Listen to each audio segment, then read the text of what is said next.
You're listening to The Stark Truth with Robert Stark.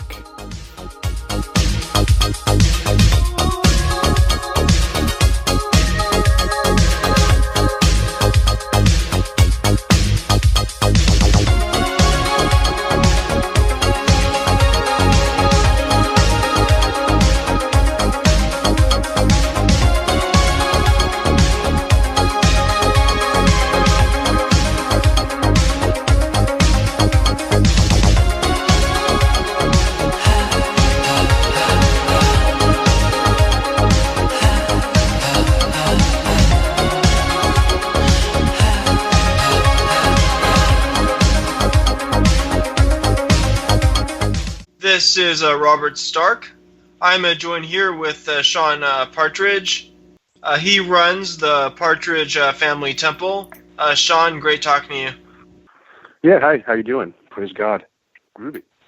I don't run the Partridge Temple. There are many bus drivers, but me and my friend, the Reverend Keith Rising, did start it together many years ago.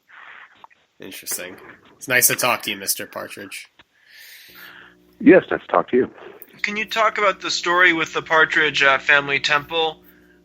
It's basically, so is it, would you say it's basically a religion created out of the classic 70s TV show? Yeah, what happened was I had a friend named Adam Sleek. I used to be a Jesus freak for a few years, and we lived in Boulder, Colorado, and it was really groovy. It was like we all did LSD and smoked grass and dressed really psychedelic, but the people were Christians. And then I got into the Christian bag.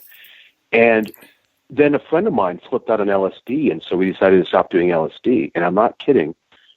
We called it the Holy Spirit, whatever it was. All of a sudden, it was really high without doing drugs for like 2 years. It was really amazing. We had Bible studies, and these old hippie Christians used to come over and go, wow, you guys are like the Jesus freaks in the 70s. So it was all groovy. So this guy, Adam Sleek, was hanging out, and he was really obnoxious and really weird. And he moved in, and he had a box of records. And I saw that he had a Partridge Family record, and I hated the Partridge Family when I was a kid. It disgusted me. I hated Dan Bonaducci. I hated his freckles. And I looked at that, and I go, you like the Partridge Family? And his friend said, Adam has really bad taste in music, Shaun. Little did I know that this is the beginning of something much more beautiful. But a few years later, I wasn't a Jesus freak anymore, and I was hanging out with Adam, and he started playing the records for me. He'd play them for everyone. He'd force people to listen to him. And one day I got it. I go, this is really amazing music. And so then my friend, Dan, who later became the Risen Keith, we realized that these were actually the real gods. You know, at the time, everyone was saying, you remember how people used to say Clapton is God? And then the most tedious one in the world, The Clash is God. Yeah. And The Clash is probably one of the most horrible bands on the planet, even though I used to like them. They're just horrible. I hear them on the radio, and they sound like retarded people singing. But so, to me, I thought they're really the real gods. And slowly but surely, Partridge, pardon the pun, we got more and more into it. And it just led us to all these new Albuquerque beginnings. This is an actual religion, or is this sort of... It's an actual religion. Because most people hear about it, and they think it's like part of the kind of a troll culture, which has become a big thing now. Oh, yeah, yeah. Well, it's the funny thing about the troll culture. Boyd Rice. He people hate that guy, and it's funny because he did a picture for Answer Me, and he's wearing a rape shirt and a swastika, and he's folding his arms, and people think, oh, he's being really evil, but it was for Answer Me, which is a really funny publication. Oh, yeah. But the thing that people always forget to notice is behind the picture, Boyd had hung a gigantic, huge troll poster. And it's funny because it's almost like prophetic or something, you know? It's like the point was he put the troll there because it's groovy and cute and to juxtapose those things. But people people only want to seek out what they want to see. You know what I mean? They dismiss the troll poster, which is huge behind him. But I have to find that. I have the Answer Me book. They just recently released it on Nine Banded Books, and I have to look through that actually and see that troll picture now. So you wrote an article for the rape edition of Jim Goad's Answer Me. Yeah, Rape is Love. And yeah, because I heard I had written back. For me, I didn't go to college, but my friend went to Wesleyan University, and that's where I consider my alma mater. It's like I'd never. That's where I encountered political correctness, and it seemed so weird. And but I was with a friend, and we were riffing on rape had come up, and he actually said, "Rape is love, man," kind of like making fun of hippies, and that's where the title came from. But so when Goad was writing, when I heard that he was doing a rape issue, I sent him another story, and then Boyd actually, there's a better story Shaun wrote, and so I sent that. And my goal was I wanted to write a really friendly, happy story, and my inspiration was Lawrence Welk. I wanted to combine Lawrence Welk and rape, and I think people said that's the lightest story in the rape issue. It's more. Boyd Rice's good morning. How you doing?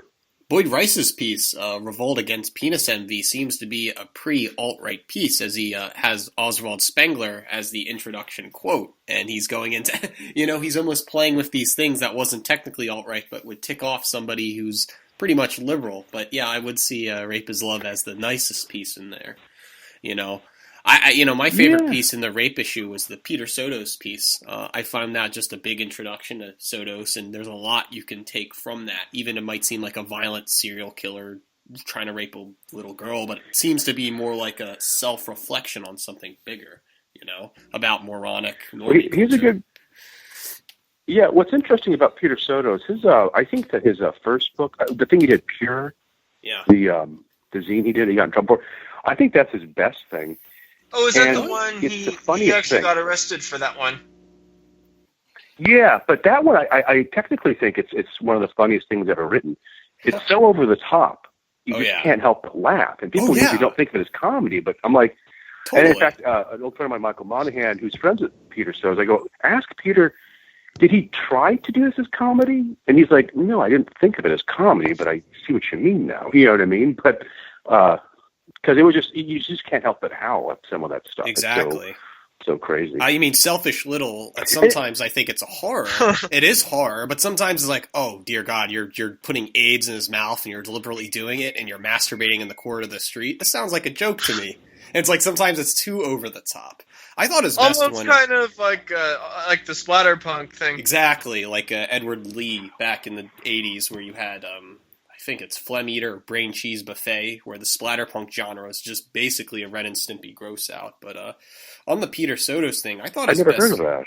Oh well, splatterpunk's really cool. What's that? Splatterpunk. There's it basically was like late '80s horror writers like Edward Lee. They would basically write about like one of them was the Pilleater, about this guy who eats phlegm off of hobos who like spit out their vomit, and they were like in some horror mags for a bit, but they're like this disgusting factor. They try to push your limits.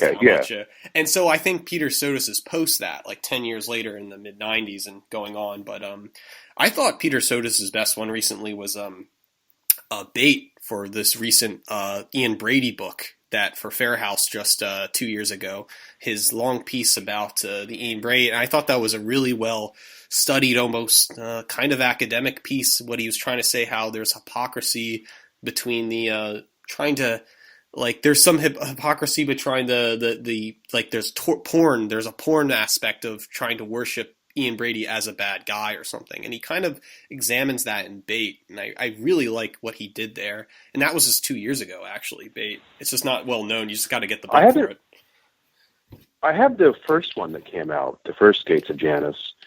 And I remember he did forward or something. Yeah. He wrote something that upset Ian Brady. Ian Brady was really upset about it and hates Peter Sotos. And I felt that what Peter Sotos wrote was his way of fucking with Ian Brady, because Ian Brady's like, the king sadist, and he kind of knew how it would upset Ian Brady, and it did upset Ian Brady. In fact, we recorded an album, me and my friend 7-Up and my old lady Kaleidoscope. It's been done for like 3 years. We needed to get it out, but it's an Ian Brady record. And we write to him, and we said, we'd like to do a psychedelic children's record about you, but also we want to add C.S. Lewis and Narnia and alchemy. And he's like an atheist. We thought he wouldn't be into that, but he said he's like, that sounds great. Go ahead. And he said, you can use any lyrics or anything from these letters. So he took stuff from some of the letters he sent, and we should get the record out there. It's really psychedelic. And when you listen to it, you wouldn't think it's about Ian Brady. That was the goal, But it's basically the whole story of Brady. But filtered through 1,000 hits of LSD. Your music was featured on the Boyd Rice Experience album Hatesville, and that was also Adam Parfrey was also on that, and I think Jim Goad too. How did that happen? And yeah, Jim Can you Goad talk also about your background in music? Well, I don't really have a background in music, but I do like weird spoken word stuff, and then we do this music with my friend Seven Up Partridge. I went to have a steak dinner with Boyd one day, and on the way there, Boyd goes, I have a great idea. Let's do a comedy beatnik record like Beatsville by Rod McEwen. And it was as simple as that. And so we recorded stuff. And then, and the idea was to make it, kind of like a fun, updated version. And it was re-released a few years ago, and we added new stuff to it and took some of the old stuff off. I felt that I don't think I discovered Hatesville until I knew about it when I was younger, but I think I kind of was reading Jim Goad and Feral House in times when I was completely devoid of Hatesville. But now when I look back at Hatesville, I kind of think it as the classic collaboration of just people who basically of this, I guess, this apocalypse culture. They're this kind of, if you put of all, the Answer Me together, you have all these well-known names. Do you think of yourself as this collective of early shock artists of the 90s that are kind of well-known, or they're just afraid? Well, this is the weird thing. No, I think that, it's weird because a lot, as you get older, I look back at some stuff I've done, I'm like, well, that was bad or not very funny. And some of it I still go, no, that's funny, you know what I mean? But I think people think that we're trying to be shocking, and I don't think we really were necessarily. I talked to Boyd about this. It's like, and I've told Goad too, I said, you're a comedian. To me, people get really mad at Goad, but to me, he's a very funny writer. And but Boyd's like, yeah, people don't get the humor part. They think I'm being really serious about a lot of the stuff. It's meant to be very brutal, over the top humor. And some people get it, It's weird too, because as time has gone by, people get really pissed off at Boyd, things I've done, but they don't watch South Park or Curb Your Enthusiasm or, Extras by Ricky Gervais. And there's so much offensive stuff in that. Little Britain. And it's just sort of the way you do it, I guess, the way you present it. You can get away with it, and people just don't. I think being a weird underground artist, you just become sort of like, oh, you're just this creepy asshole or something. Well, yeah, there's also Dennis Cooper, who's taken very seriously. I know he had a book on Harper's Collin. He says a lot of great things about Peter Sotos and some of the stuff of apocalypse culture, and he's kind of not well known. You just have to find out about his writings. And you also have Jamie Stewart of Juju, a well-known indie kind of rock band or whatever of that neo-folk tradition, and he's talking about this weird apocalypse culture thing. It's almost like there's this secret cult that happened in the 90s, and now we're in the post-era, and you could say the alt-right would be this when the Nazism doesn't scare anyone anymore, and now it just becomes trolling stuff. I mean, where you're supposed to go to find really good art, that's hard to find. Who's the good artist now? It's this weird thing. It's like everything now is not shocking anymore. Well, the problem is people are, I was just in Denver at Boyd's house. We were discussing, when my dad was there, we were discussing, how we did certain things and how people were getting really sensitive back in the 90s and late 80s. And so I was like, hey, these are fun people to screw with. They're so uptight and square, you dig. So it was fun. And now, they're even more crazy. Like, what I thought was crazy in the early 90s, I have a fond memory of. People are so nuts now. It's unbelievable. Oh, yeah. Back then you were thinking more in the context of offending social conservatives, or were you thinking about political correctness and its current as it exists today? The political correctness thing, the thing is, I've always liked comedy. I've always loved comedy and been obsessed with laughing my whole life. And so when I went to Wesleyan and people started saying, you can't laugh at this, that's not allowed, that's not funny. I love when people say that, that's not funny. Well, if someone's laughing, obviously it's funny, right? So, but when they started giving you these rules, it's just natural. No one likes to be repressed, right? Isn't that the saying? people will then turn around and have fun. So I think, so for me, it was fun. The main thing was I used to have these rational conversations at Wesleyan with these students. And finally one day I realized, what's the point? Let's just have fun. You know, it's like arguing with a Christian. PC freaks are basically like Christians anyway. You know, I've called them Bible thumpers for years because it confuses them. If you get in a conversation like, I'm sorry, I'm not a Christian, I'm not a Bible thumper. I'm not a Bible thumper. I'm a progressive. But no, you're a redneck Bible thumper. Get out of my face. You know, but it's fun to do that because they get confused. You know, but that's what they really are. You know, they're just kind of uptight and square. They're superstitious. I think Jim Goat in his book, he calls them. That's his book that's out. Is called The New Church Ladies. Yeah, he just sent me that. That's a good book. There's some funny things in there. Really good stuff. Yeah, I've read most of them on Taki Mag. I remember coming on to say, "Yeah, I love all Goat's stuff. Is great, classic. A lot of that is good." Oh yeah, he's a funny writer, and the Answer Me stuff is so amazing. My favorite Answer Me is the third one, the suicide issue. I think some of those stories in there are just so funny. Some of those articles. The one about the underdog lady. I didn't know if he had invented her. She was so. I mean, this woman dresses like Balabian Teller, an underdog, and does interpretive dance. It's like, what a brilliant person! What a great article. Yeah, with all these different editions, he's able to tackle these serious issues or dark issues, but then bring humor into them. I mean, I always find. Yeah, you'll read his things, and then what's up? No, I was just saying. I found My Bloody Pamphlet. That's fun about the serial killers doing the art. I found that some of it is very like calming. Like it's not that bad when you think about it, and you're always interested to see. Oh, this is what it's like when serial killers do art. I mean, that was in the killer issue. I just remembered that. But was that like John Wayne Gacy? I think it's like Otis Toole sometimes. Okay. But then sometimes it's funny because I remember just looking and going through the book, and then it's like a dead corpse. And you're like, wow! It just kind of like punches you in the face, and it's kind of sometimes it's. One of the best things when the rape issue came out, I was reading it on the bus, and I was sitting next to this old like Russian lady, and I was just reading it, trying to read it kind of mellow, and all of a sudden she had this amazing voice. She goes, "What are you reading? Something horrible?" And I just kind of had to laugh and say, "Yeah, I guess so," you know. And she just turned away, but it was such a perfect moment. And she hadn't seen what was in there. She just could tell it was something horrible.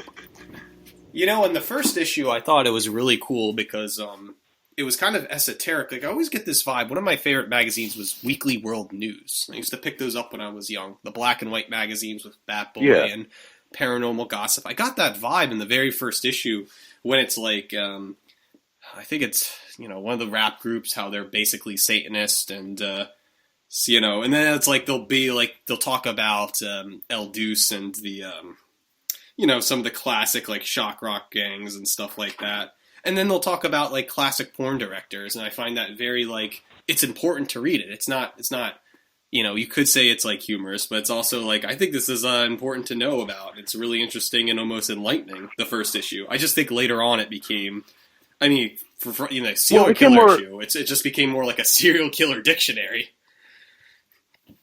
Yeah, well, the first issue is more like just straight articles, he said, and that he had written already, I guess. And I know the second issue, it started getting more, you know, comedy bits. You were featured in Adam Parfrey's book, Apocalypse Culture.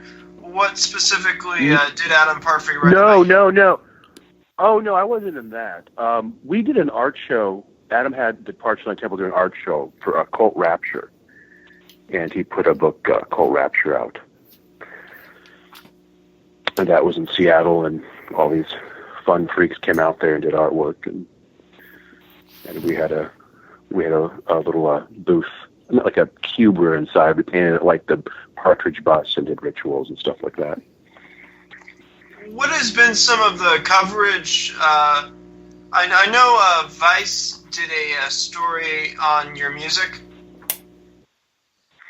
They did a review of, because the thing is, we have this thing called the All Is Flung Family of God, and it used to be called the Unpop Sound, and we have a 45 that came out with songs like they called it an upbeat electro pop and weird psychedelia about Anne Frank, and it ends in a locked loop too, which is awesome. And this is Vice magazine. Yeah, no, it was nice of them to say that. And yeah, one song was Seven Up Partridge, who was going through a Jesus and Mary Chain phase, did basically a weird Jesus and Mary Chain version of an Anne Frank song. And then me and Kaleidoscope did a just kind of like a weird psychedelic freak out about Anne Frank. And what do you think about Anne? Brian Clark. What do you think about Anne Frank? What do you think about Anne Frank? I love Anne Frank. You know, I think about Anne Frank constantly, and I paint huge paintings of her. So I live in a psychedelic house with gigantic paintings of John Mayer Ramsey and Anne Frank and Tina Turner and Ian Brady on my wall. And it's fun, but they're all psychedelic. And I think about Anne Frank a lot because I'm like, how did I get into Anne Frank? Like, you know, in life there's things you're into, but then there's certain things you're like, it's weird how I became so obsessed like with Anne Frank. When I was a kid, I used to associate the Diary of Anne Frank with Judy Blume books. I don't know if you guys read Judy Blume books. Oh yeah. I was the same way. I remember that too. Yeah.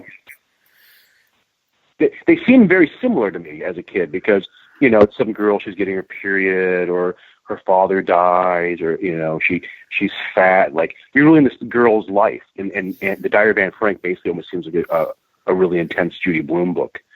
And so that was my first association. And then when I moved to Portland, this film came out, and they had found footage of Anne Frank. It was the only found footage. Someone was having a wedding, and the camera pans up, and Anne's smiling in the window. And for some reason, I had this weird desire to go see this movie. And I went to it and watched it and saw her waving. And for some reason, it's weird. I still have the ticket stub. I kept the ticket stub. I usually don't keep ticket stubs of movies I go to. And slowly, Anne Frank started coming into my life. I became more and more obsessed with her. And for me, she represents the occult. She's hidden. You know what I mean? She's behind this. You know, she's in the secret annex. She's behind the bookcase. What do you think about the one thing I read about Anne Frank? I've read really weird stuff. There's this professor named Robert Farrason. One of his controversial books is how, I think it's the fraud of the book of the Diary of Anne Frank, and he basically argues how much the book is a fraud. Do you think it's a fraud, or do you think it's authentic? Yeah, because I heard some years ago there's a ballpoint pen that was used, and that didn't exist or something when the diary was written. Yeah, I've always kind of wondered. Obviously, Anne Frank was real, and all that stuff happened, but I have wondered maybe her father tightened it up or something. You know. Because if it's not real, then according to that, it's not Holocaust denial, it's rather religion, right? If you don't believe the document it must have been written by a superhuman like tongue. That's an interesting theory if you don't believe it was written by a mere human that way. Well, I think that she did have a diary. The only thing I could think is if her father did anything, maybe he just like wrote some extra stuff and made it more readable. But, you know, clearly Anne Frank existed and all that stuff happened. She dealt with the brown goblins and went to bummer camp. And it's interesting when you think about it. It's like, you know, there's Hitler and Anne Frank, and they both wrote a book. And it's just, you got Mein Kampf, and then you got the Diary of Anne Frank. It's just, they're the two most famous people from World War II in a weird way. It's like Anima and Animus. Mm. You're interested in occultism, and is it the kind of the symbolism of the occult, or the more sort of sense of mysticism behind it, or both? Well, I used to hate the occult because I found people into the occult really pretentious and tedious, like the OTO. I met all these OTO people, and they were just so miserable. And I'm from Denver, Colorado, and the Psychic Temple was headquartered there. And at the time, some of those people seemed pretentious to me. A lot of them were also just having fun. And also I realize now in hindsight, a lot of them were just young. But you'd go to houses, people would be doing these magic rituals. It just seemed silly to me. But then I started having these dreams years ago, and they were so unusual. And they were about alchemy, and I was never into alchemy. And that I got into Carl Jung and started reading all this stuff. And it just opened up. It was like a door. It was like basically being reborn, you know. And also, so to me, the occult is real. Like, to me, God, and I don't know what God is. I use the word God because I like the word God, but to me, God is Walt Disney, Disneyland. It could be anything. I have no idea what God is. It's some spark of creation. So to me, the occult's real. I think that's what's really far out about it. It's not just like, because one thing that blows my mind is like, you go to a Satanist house and they have all these occult books, but they don't believe in God. I'm like, why do you have those books then?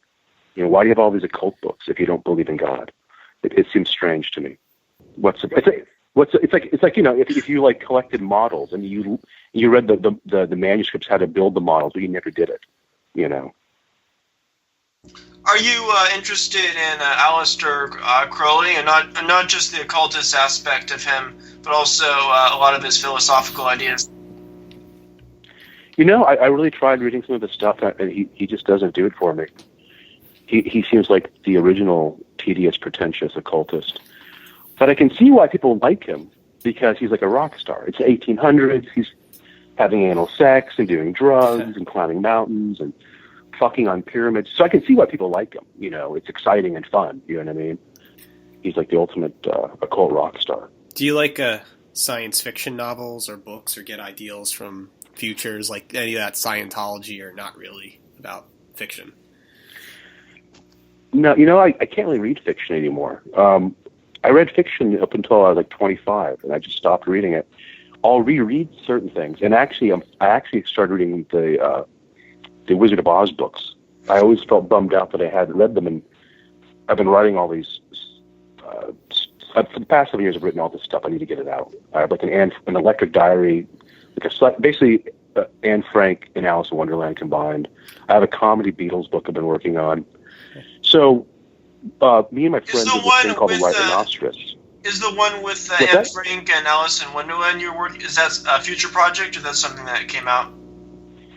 No, it's not out. That's why I have to get these out. I have like these 3 major things I'm working on, and I need to get one out. It's absurd. I had the one almost finished, and then out of the blue, I thought I was going to do a Beatles comedy thing. I told my girlfriend, "Oh, it'll be like 70 pages. It's like 500 pages," and it's like just it's. I don't know if you cats ever saw The Ruddles. Mm. You see that Ruddles? Eric Idle from Monty Python did it.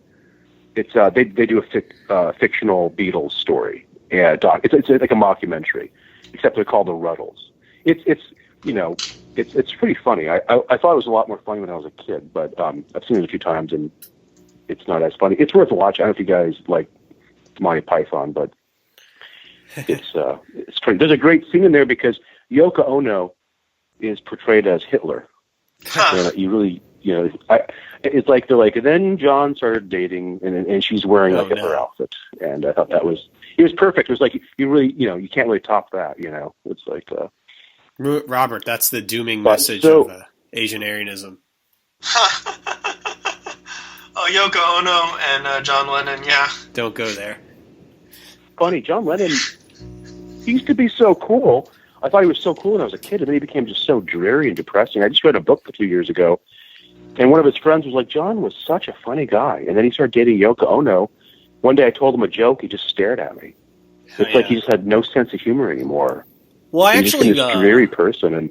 There's some conspiracies about it, but I actually was reading that, his first girlfriend was okay, but then it was like... there was too much about it, and he was looking, he was getting the whole Eastern religion and stuff. There's a theory on the Ono family that, of course, Yoko came from a wealthy Japanese, already established families of musicians, and supposedly there was this ideal that marriage or that loving relationship was kind of forced, that the dad quite well know there was John, and her being a Fluxus movement, eccentric avant-garde artist, they just matched it together. And so there's some conspiracy Illuminati, if you want to go that far. Like, I think I always think that her family had the edge to the relationship and not John. And John rather felt that, he was looking for something in a very lonely post-drug recovery. And so I guess that's why it turns. So I always think it's why the Japanese love the Beatles. It's like they have ownership over John's control,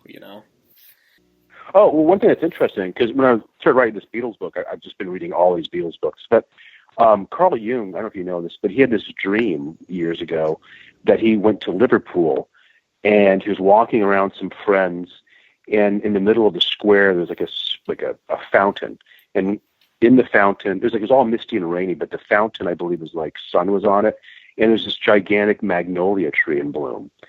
And he woke up and he felt there was a very powerful dream. He thought it's Liverpool, it's a liver regeneration. And so I wanted, and then later, because of that, there's a plinth in Liverpool of Carl Jung because of that dream. And he said, something's going to happen here. Liverpool's very important. And then the Beatles came from there and the world changed. And so when I was writing the Beatles stuff, I wanted to put that, the book starts with Jung's dream. And I wanted to put that in there somewhere.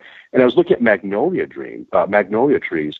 And it said before bees pollinated things, ancient beetles pollinated magnolia trees. And I was like, how far out is that? What do you think about... it was from the very beginning. What do you think about Carl Jung's The Red Book? I have a copy of that, but I've been really... I wanted to read it, but it just seems really dense of all these secret private information about his dreams. And some say it's an esoteric memoir of him saying that aliens are real. Do you think that, or? I don't know about that. I have the book. It's great. I haven't read the whole thing. And the reason I haven't read the whole thing is because it's really heavy. It's really heavy to hold that thing, man. But no, it's great. It's funny. Jung didn't consider himself an artist. I mean, you look at those amazing paintings. It looked like something you'd buy at a head shop in the 60s.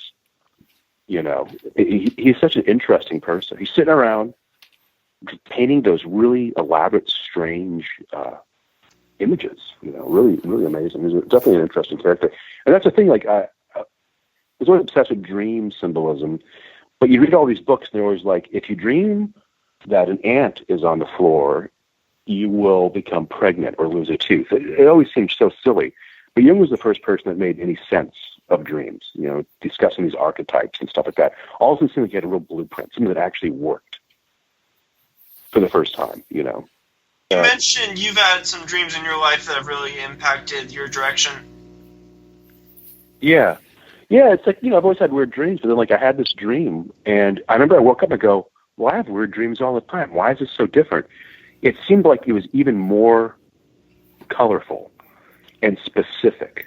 It was just so, you know, something about it was just so puzzling. And then all of a sudden, for the next, like, 7 years, I just had, like, a rash of dreams. All these strange dreams started happening, and it completely changed my life. It led me to all this other stuff. So, but yeah, dreams are amazing. It's like you're lucky to get those weird dreams, you know.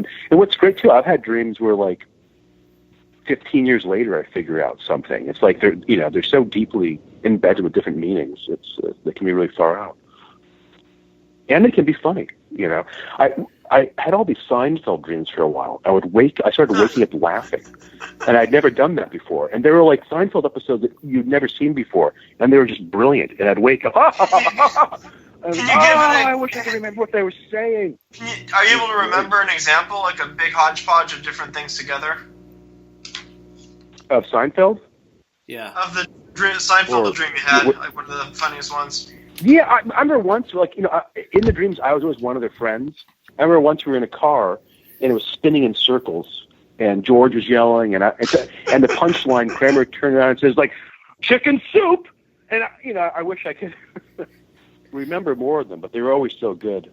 This guy I used to know, he had a Mad Men dream, and it was the Mad Men office, and everyone was being really serious and working, and all of a sudden Kramer came in and started doing Kramer antics and jumping all over the place, and no one knew what to do.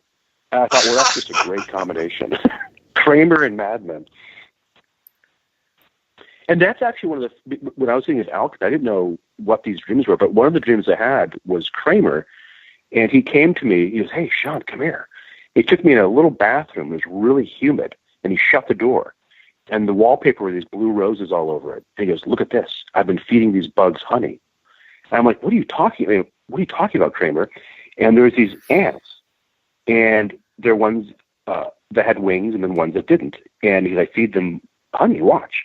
And the ones that had wings flew in circles and grabbed the ants below and then picked them up and go in circles and fly around. I woke up, I thought it was a funny dream. But later it was, alchemy, like the humid vessel you cook, you do the great work, whatever, the rose symbolism, and then also like the volatile and the fixed. It's like, like an alchemy image was like a dragon with like wings and dragons without wings and stuff like that. So all this weird stuff was in that dream, but to me it just seemed like a funny far out dream about Kramer. What do you think about all these different performance artists, comedians? There's Sam Hyde, who's more controversial. Then there's Tim and Eric, obviously, and a lot of their acts I don't are understand. kind of this really absurdist stuff. Like, kind of a lot of them are like these really wacky dreams. And then you also have some of the cartoon shows like Super Jail 2. Like, are you a fan of that kind of absurdist comedy? I love absurdist comedy. I still think those things are very absurd. I've watched Tim and Eric. Some of them are funny, but some of them are just too wacky for being wacky type of stuff, you know? Yeah. And it's very 90s to me. It's just there's this kind of wacky kind of humor that became popular. So it's not really my cup of tea. But I've seen episodes that are really funny. When they're funny, they are funny. But I think Tim and Eric, their movie is actually much better than their show. yeah, we saw that movie. I didn't really like the movie. I like that. Who's that guy? The doctor guy? I forget. Dr. Brule, whatever his name is. Oh, Rules. Yeah. John C. Riley. Yeah, he's hilarious. Oh, yeah. Yeah, he's really funny. And there's some really disgusting stuff in that. I like the scene where they go in that bathtub. Pilleater, you seen that? I've seen it, yeah. I mean, there's another show on Adult Swim that had 6 episodes called World Peace. That was Sam Hyde, Charles Corral, Nick Rosenfort. It's basically 10-minute episodes about why they hate society. And they basically range from making fun of women being MGTOW to basically red pilling, hatred for, I don't know, it's a very strange show that's subliminal in 10 minutes. They'll reference everything from David Duke to gaming, mentally retarded people picking up Asian chicks. And it's really strange and kind of, I don't know how to explain it, but... Pilleater, you quoted Sam Hyde in your book. Oh yeah, Sam Hyde looked at my book. Sam Hyde, we were talking about dreams too. There's, in my book Trip, there's about 3 scenes where I was based upon dreams that I saw, and I've written them down in my book. So that scene, that was an actual dream you had where your main character was ejaculating into the airport. Yeah, that was a real dream. Well, I had a dream that I was, my legs were as long as a jellyfish, and I was going up to girls like laser tag and jerking them off, and my sperm was going everywhere, and I was going outside this airport with orange sky, and I wrote it in my book Trip. It could get bizarre like that. And so, like I said, I gave this book to Sam Hyde, and Sam Hyde said, whoa, this is the Asian pill, man. Watch out, society's crazy. And I put that on the praise page, actually. But yeah, dreams are really interesting, so... Yeah, I had a dream after I had these out of body experiences that were really far out, and I haven't had any of those like in 9 years. But that really blew my mind. But anyway, one of them, when I woke up, I went back and started having another one. But it ended up being just almost like a more of a lucid, with like a really intense lucid dream. I was like playing a concert. I was like some '70s rock and roll dude. I had like a vest on and tight jeans and long hair, and the band was vamping behind us, kind of blues rock boogie woogie. It was huge, it was like Woodstock, all these people. And I was going, revolution! And everyone's going, yeah, yeah. I go, yeah, revolution! And finally I go, suck my dick. And they're like, what did you say? And I go, revolution! And everyone's all happy again. I go, suck my dick. And finally the audience got so angry, like 2,000 people filled onto the stage to attack me, and I woke up. But it was a fun dream. I had dreams where... I think the best dreams are like the dreams where you know it's a dream and you can do whatever you want. Lucid dream. Yeah. I was doing that the other day. They're so much fun. I had a dream I was at a mall once, and then I just realized, oh, this is a dream. And I just, started destroying everything. And what are you doing? Those are so much fun. Or there's dreams where you go into a store, and I really love board games, and there's like this unique expansion to a board game that doesn't exist, but you want it to exist. You wake up and you wish the thing was real, and you realize it was fake, and you have these expectations. I remember going those are around, horrible dreams. It's like an extreme cool vintage board game store, and it's like, oh, that game, Killer Bunnies and Cosmic Encounter expansions that don't exist, but I want, and then they're not real, and they're like, it's weird kind of, you wish the art was real or something. I have so many like, I've had all these trips where I go to thrift stores, and it's painful. I'll find this really cool Bobby Sherman lunchbox I've never seen before, David Cassidy, and I'm buying it all and putting, in my bag. Like, oh my God, I wake up and I go, oh, man, it's not real. I had everything ready to go. The most amazing stuff in the world I just found. Can you talk about the art imagery you use for your site? It's like a pop comedy art, and you use a lot of parodies of corporate logos. Like there's the CBSI, and you also have McDonald's. Do you do those? Yeah, well, Wellsong Partridge is this really groovy cat, and he joined the temple a few years ago, and he started doing artwork, basic God ads for the temple. So he does those, and they're really groovy. But yeah, we started realizing, with the temple, when the temple started, we realized, okay, the CBSI is the third eye. It's like all these things. We saw that everything around you is basically God talking to you and reassuring you that everything's groovy. And so, yeah, they're all there. All those things are just like symbolic and groovy, and that's why Mad Men's great. Mad Men, it was the sixth season. It was actually this like show about mysticism, and they're using the same symbols. You know what I mean? They realize these things have different meanings, and they can use them. But yeah, the CBSI is sort of like the unofficial temple logo for television. You can't. Is there a core philosophy behind the temple? Well, the main one is fun is the law. The goal is to have fun, enjoy life, because life is rather disturbing and horrible and quick. So the goal is to be happy. Come on, get happy. But yeah, it's different. At least everyone involved has their own trip. It's a very loose cult, and it works better that way. We kind of like take all the Jim Jones, the Manson family. It's not as authoritarian as, say, a Scientology. No. But we like Scientology because, L. Ron Hubbard, I mean, how can you hate that guy? That guy was so far out and strange and interesting. I mean, the fact that he created that, as a sci-fi writer, and his obsession with boats is just so funny and strange and interesting. And boats are cool, Who could hate a boat? I've been reading, there's this great science fiction book I've been reading, which I think is totally esoteric and religious. It's about 1,000 pages long. It's called Book of the New Sun by Gene Wolfe.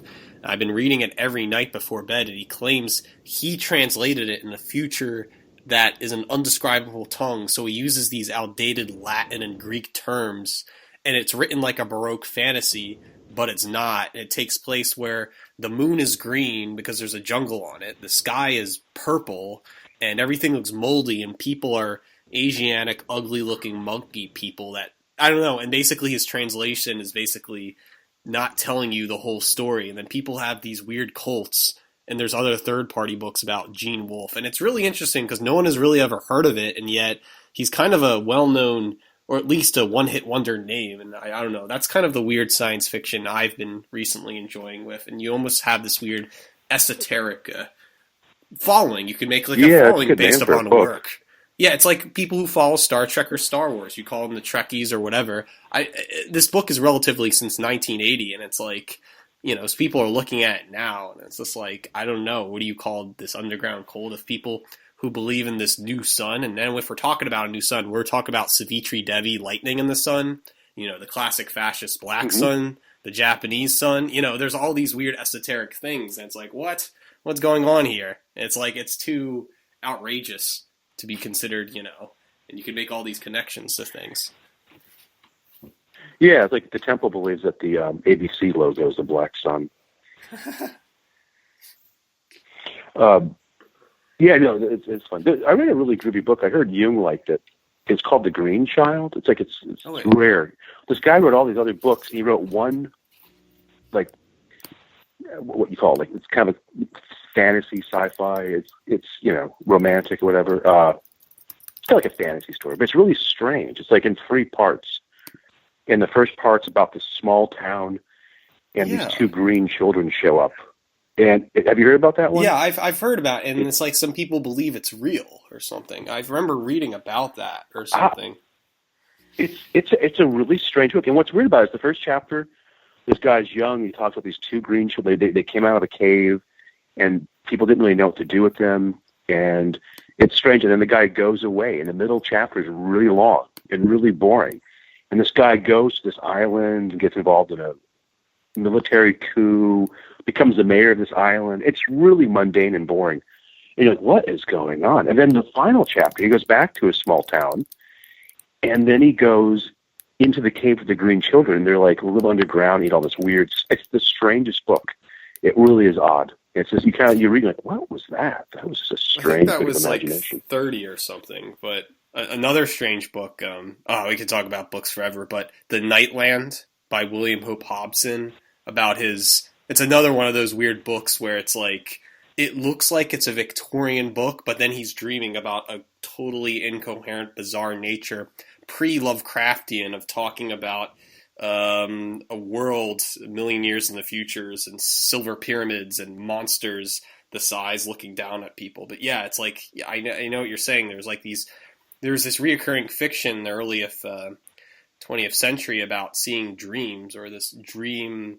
Kind of like the Doom That Came to Stardust by H.P. Lovecraft would probably be the premier version of that dream fiction series, which then took over as science fiction.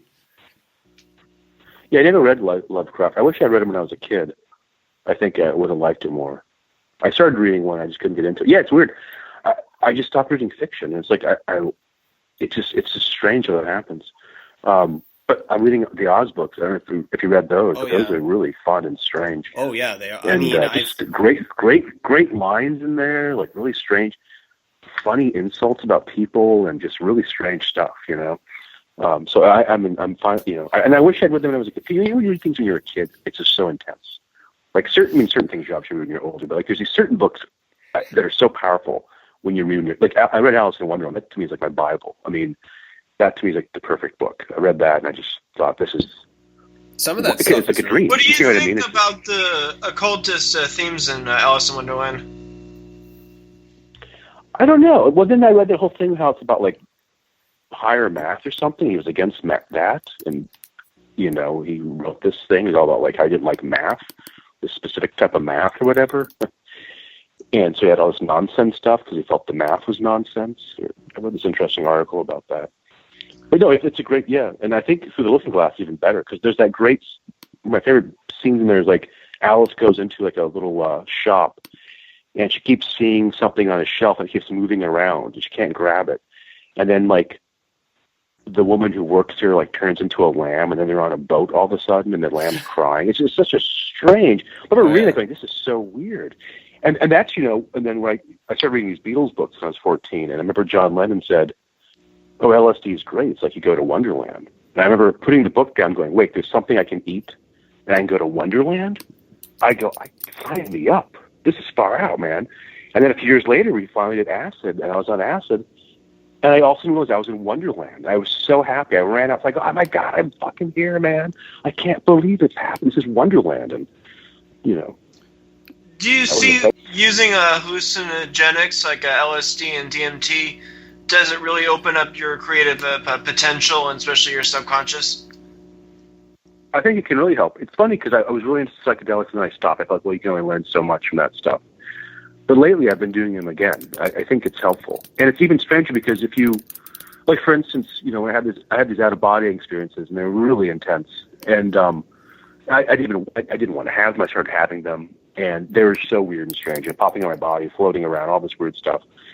And after I had them, a week later, I started, forgetting them. But a friend brought some DMT over, and I did it, and I realized it was like the out-of-body experience, and also reminded me of on LSD, certain things look a certain way. There's an inner luminous kind of electrical look, and I realized in these out-of-body experiences that things will look that way. So you kind of wonder, is it all connected? Or so, like if you're on DMT or acid, you're kind of like in that dream zone or something. Or I've heard that that those drugs, like the psychedelic drugs like DMT, they stimulate the part of your brain that's stimulated before you die. So maybe they are comparable to near-death experiences. Yeah, I've heard that. Yeah, it's interesting. It's far. It's weird how DMTs become really popular. It used to be so hard to find, And now everyone's like doing it. It's very strange. I always think I read a book. Have you seen the film Enter the Void by Gaspar Noé? Yeah, I didn't like that movie. It was just so boring. The idea I thought was going to be really groovy, but it was so long. It just kind of I thought it was going to get really weird. It didn't. I think it could have. I think it's not so much the film. It had potential to be a great film, but it's way too dragged out. Like it's in second by second time, so you see this like a 5-minute thing just looking at his face for 5 minutes. Yeah, I thought there's going to be a lot of really weird special effects. It was going to get really, really strange. I liked the other ones he did, his first two or whatever I thought were entertaining. But I mean, I guess the aesthetics of the film were still pretty good. Yeah, I thought there'd be more, I was thinking, what do you think about the esoteric nature of Wizard of Oz? Because when I read the Wizard of Oz, just like the first few books, everyone knows the Judy Garland one, and then there's that weird Disney '80s version that's kind of cold if you really like it. Creepy one. Yeah, it has its own charm, its own way. And then when you start reading it, there's these weird esoteric things in the background of it. I was fascinated with a character called Princess Ozma, which basically has this background. Yeah. She's a very interesting character, and there's this theme of. I don't mean to sound I was talking this with my friends, I don't mean to sound like it's Dune science fiction, but this ideal of a god emperor, or like you're ruling over, or that you kind of have this, and I always thought that the Princess Ozma was some kind of supreme being or something like that, and that there was, and I don't know, I found that but would you have thoughts about the esoteric nature of Wizard of Oz, the post-books after the first three? Well, that's what's interesting, because what's interesting about Ozma is she used to be a boy, because the chapter you're introduced to her, you hear about Ozma, but there's that boy, and you go on this journey with the boy, and then finally they say, oh, no, you're actually Prince Ozma. You were like, a spell was put on you, and we've been hiding you. So it's like the boy becomes a female. It's like this duality creature, this androgynous being. So in a weird way. So it's really, really groovy. He's like, I don't want to be a girl. They're like, oh, it'll be all right. He's like, whoa! I mean, it's a really great ending. Also, like, wait, you're Prince Ozma? And yeah, she's great. There's this one.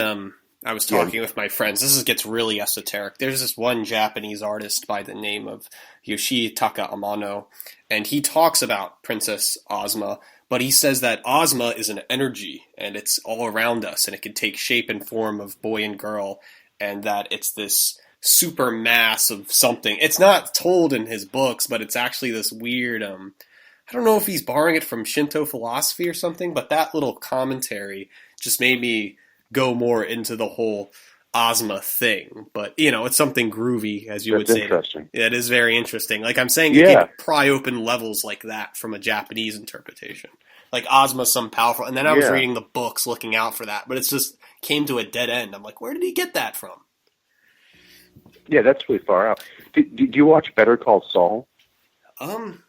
Not really. Better Call Saul. Did you watch Breaking Bad? Yeah, I know some of Breaking Bad. Yeah, but I know the Saul. Well, we've been watching. Yeah, we've been watching Better Call Saul, and the third season started. And I noticed all this Wizard of Oz symbolism in the show, and I didn't want to go back and watch the first two seasons, but because Saul goes on the lam from Breaking Bad. He's in Omaha, Nebraska, working at a Cinnabon. And every season opens up, there's like a 10-minute opening, and it's all black and white. And it's from the first season, it's like, it's kind of like Wizard of Oz, you know what I mean? So when the third season started, I kind of go, wait a second, Oz is a con man, and Saul's a con man. And I just had a weird feeling, I go, what if there's any connection, because there's a rainbow, like in their office, they have a rainbow. And so I typed in Wizard, con man, and then I read about it, and it's like, the Wizard of Oz comes from Omaha, Nebraska. So that's where Saul is right now. He's hiding out in Omaha, Nebraska. It opens up with the black and white, like the Wizard of Oz. And so since that's happened, they just keep putting stuff like that. Like the next episode, the secretary's talking in the background. She's like, how's your dog doing? Okay, well, that's great. Well, you have a good day, Dorothy. And it's just like nonstop stuff now. And it's fun. I'm curious where this goes, but for whatever reason, they decided to insert all this Wizard of Oz stuff in there.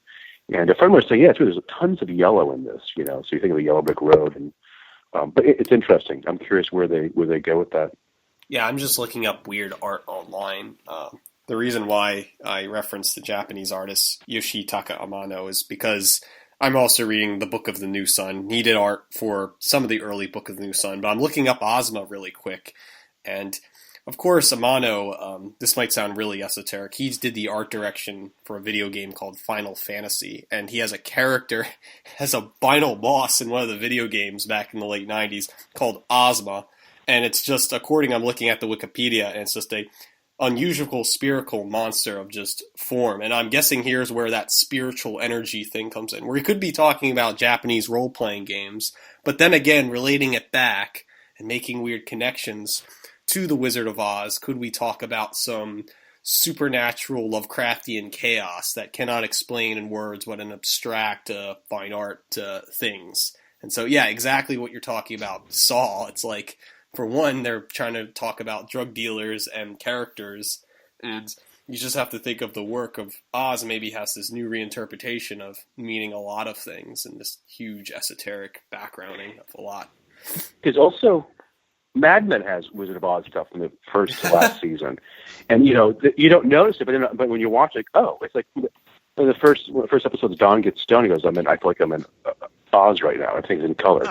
And it's throughout the whole thing. Like someone like goes, I'm the Tin Man. It's like, and one of the last episodes, Don's driving on the street. There's this hippie hitchhiking. He looks just like a scarecrow. And there's this chick, and the guy's like, oh, she's a tornado. And one episode they're like, oh, hey, you munchkins. But like it's spread out over 7 seasons, so you don't notice it. But for whatever reason, and the reason I started reading the Wizard of Oz books, I wanted to read them, but this comic me my friend did, The White Rhinoceros, which is a racial fairy tale, and so the comic is going to be like 800 pages. It's like too big, and we're like bummed out.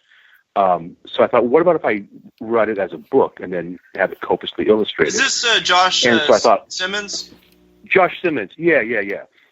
And so I thought, well, I should read Wizard of Oz. That'd be a good way to get into a fantasy, childlike mindset, for inspiration to write that.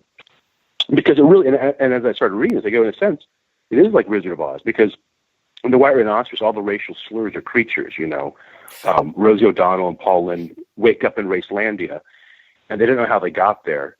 And there's like, there's the Polacks, there's the Polack king, and he's angry because he drinks buttermilk that's warm, and he's really angry. And there's a race trader, and the race trader wants to kill all of Racelandia. And so all these characters, there's honkies, there's jigaboos, there's everything, but they're all like fantastical creatures. The goal was to take these words that seem really offensive and make them really fun and strange and what you think things are going to be or not. So they're not like your stereotypical and the faggots and. They're not like your stereotypical kind of racial caricatures, but they're these fictional creatures. Yeah. That was the idea. Like, how can you make them different? You know what I mean? I kind of like. Are they like? However, there is. There's creatures, there's people. The pink. Well, and this all goes back to when I was a kid. I watched All in the Family, and Archie would always call people big dumb Polacks. And there was Meathead, and he was a Polack. And I was confused as a kid. I go, are Polacks real? Are they like retarded people? And I pictured these pink, sweaty people like Meathead. So in the White Rhinoceros, the Polack king looks just like Rob Reiner as Meathead, except he's pink. And Rosie O'Donnell meets the little pink Polack, and she's naked, and she has a little backpack, and she's on this big racial adventure because the White Rhinoceros has escaped from the Polack Zoo, and so they need the Polack Zoo. The Polack king is afraid of the White Rhinoceros, and because he has something in his horn for him, you don't know what it is, and so it's this big adventure. It's like Lord of the Rings and Oz and all this stuff, but all the characters are like different than what you expect, except the big chief Firewater actually is a drunk Indian, and but there's meaning behind that. But anyway, so it's like that's the idea. So, but yeah, Wizard of Oz has been helpful writing that because it is, if you were to take these racial slurs away, it would just seem like a wonderful little fantasy story. But when you insert these racial slurs, it also, is jarring. And then it's also interesting too because certain racial slurs are more offensive than other ones or sound more offensive. So it's funny, there's so many racial slurs. Like Boomba. It doesn't sound offensive, but somewhere it might, you know what I mean? As opposed to like spick sounds more offensive to someone. The book you're working on, is it going to be in a comic style, in a comic book style, heavily illustrated? The White Rhinoceros it came out in 4 chapters in Mo. Oh no, the one that you're working on based on Alice in Wonderland. That. No, that's the White Rhinoceros. Yeah, the thing is, the White Rhinoceros came out for Mo was this anthology comic, and they stopped it. And so Josh Simmons is putting out a new comic next year with all new original stories. So he's doing the illustration, and you're doing the written part. Doing the illustrations. Yeah. And so he's going to put all the stuff we already did in one book, and then it's up in the air. And so I just thought, well, maybe just write it as a story. I would much prefer it to be a comic because it really is a visual, and his artwork is like absolutely amazing. And the stuff he did for it's like, just a complete home run, just like totally fun and colorful and psychedelic. I think that's the idea we wanted to do this because people think, oh, racial, this is going to be horrible. They're trying to be offensive, but when you read it, it's actually very fun, and colorful and exciting. But there's humor, too, in it. Because also, you really can't argue. Having Paul Lynde and Rosie O'Donnell, they're like the Abbott and Costello. You got Rosie O'Donnell. She's the straight man. She's like dour, no sense of humor, uptight. And then you have Paul Lynde, who's just, he was the most caustic, hilarious gay guy in the world. And the point is, they don't know why they're there because Paul had died. And it's this whole, dimensional weird thing. So it's like another dimension or afterlife kind of thing.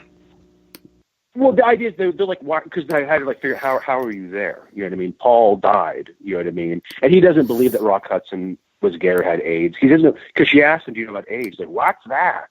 So if we go to Rock Hudson, he's like, that guy ate so much pussy, his mouth crowns every 3 months. It's like, so they're always like at each other. So that way you get the tension. You get them Rosie getting really upset constantly about everything. And Paul just, being obnoxious. And then you have the black boy who's part of the journey and the little pink Pollock. And they finally meet the White Rhinoceros, and then they go on their journey. And they meet Zipperhead, and he's really, really groovy. He's this really violent yellow. He was based on, the movie Wizards by Ralph Bakshi. Huh. You guys see that cartoon? Oh, yeah. You must have it. Bakshi, I mean, like the remember the Fritz cool guy? And Coonskin. Definitely, I've seen those. Yeah. Oh, yeah. Those books are huge. Those movies are such an influence on me. But yeah, remember, Peace, that cool guy with the red, the assassin.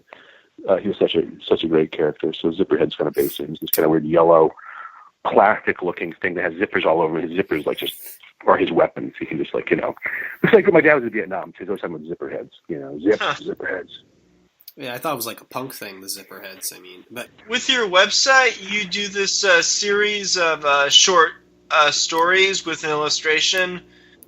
Your most recent one is As Safe as Yesterday Is, and there's like a honey cup that says Safe Space. Can you talk about that series that you do? Oh, well, yeah, that's just temple doctrine, just different scripture. Just, I write stuff, other people write stuff. I basically write it, and a few other temple members have written stuff.